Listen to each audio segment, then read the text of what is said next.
Do you know what's in your medicine cabinet? Do you forget to take your daily vitamin because you can't remember where you put the bottle? Is your cold medicine usable or did it expire 5 years ago? Today on Clearing the Clutter Inside and Out, learn decluttering tips and organizing tips for your medicine cabinet as we continue our month on health and wellness.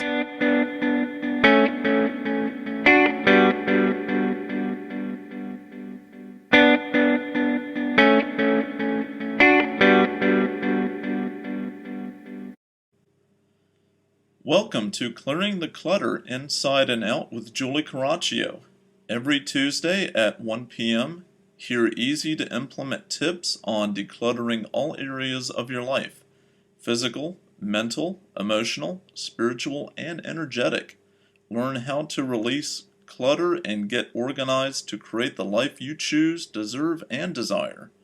An award-winning professional organizer and coach, Julie is passionate about supporting people in clearing clutter so they can share their gifts with the world and live a more joyful and fulfilling life. My mom will probably kill me for this. One year, my younger brother played a game. We proceeded to empty her medicine cabinet and guess how old items were. We played this in the late 90s and there was something from 1984. While we were laughing pretty hard, it would have been no laughing matter if my parents or my nieces or nephew would have taken something past expiration date that could have caused them harm. In a website article from Back and Body Medical New York, they found that you are likely to find out-of-date prescription meds, half-used bottles of lotion, some painkillers, and a box of Band-Aids in most American medicine cabinets. Decluttering your medicine cabinet. The first thing you are going to want to do is declutter. Take everything out. Set aside any expired prescriptions to be disposed of properly. Check your entire over-the-counter meds to see if they've expired as well.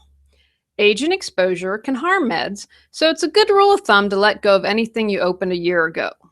If there's no label and you don't know what it is, put with prescriptions to be disposed of.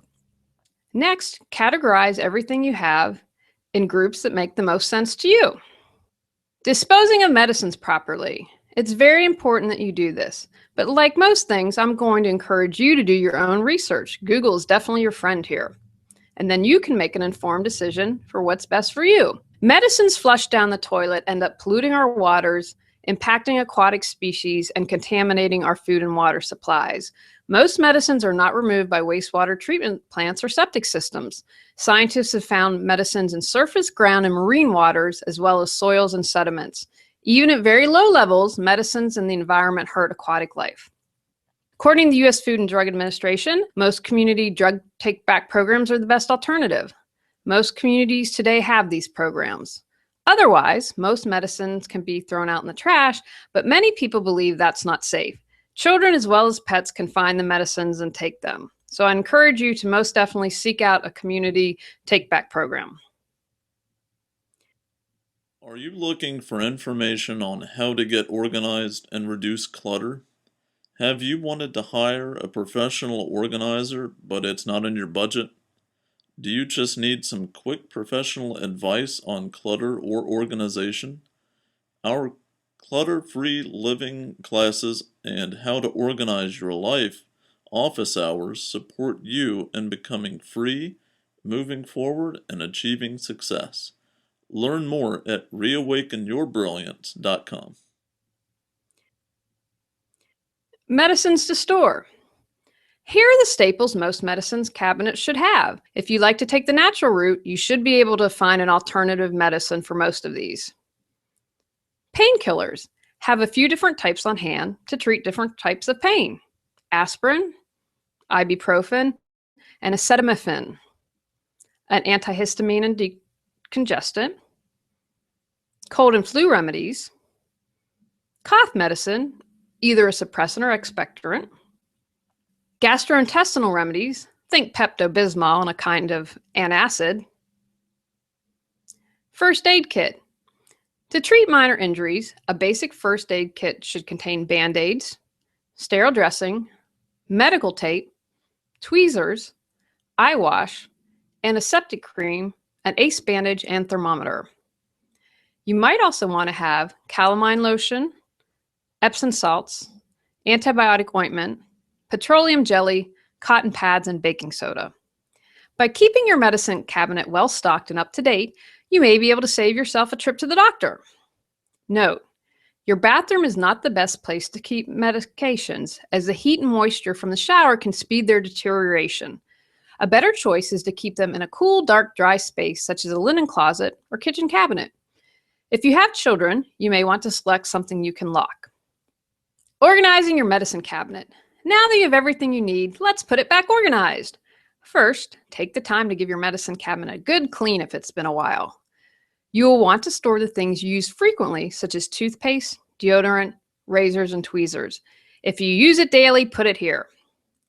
Establish categories for all of your items: grooming, skincare, hair care, etc. If you have a lot of items, you may want to use a lazy Susan with what you most frequently use.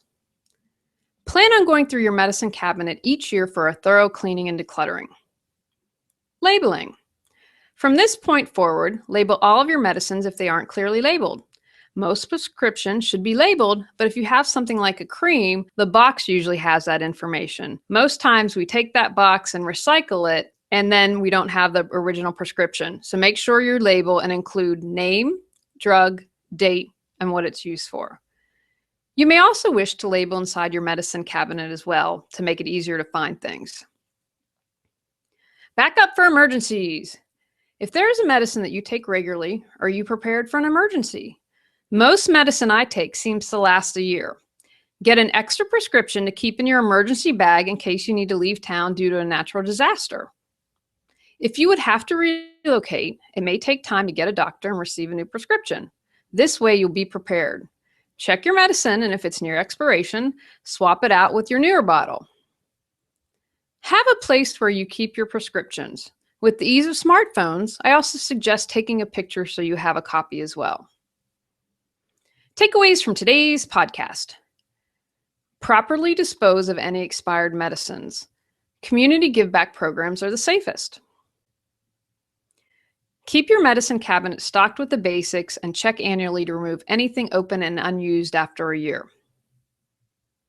Organize your medicine cabinet with what you use daily and create categories to find easily.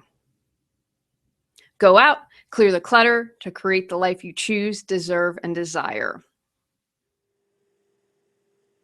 Thanks for listening to Clearing the Clutter Inside and Out. Sign up for our newsletter and receive a free copy of our 10 clutter-free living tips. Ready to create the life you choose, deserve, and desire? Learn about Julie's services including coaching, classes, affirmations, aromatherapy, and her unique How to Declutter Your Life course and more at reawakenyourbrilliance.com. Don't forget to subscribe and join us next Tuesday at 1 p.m. Remember, the journey of 1,000 miles begins with one step.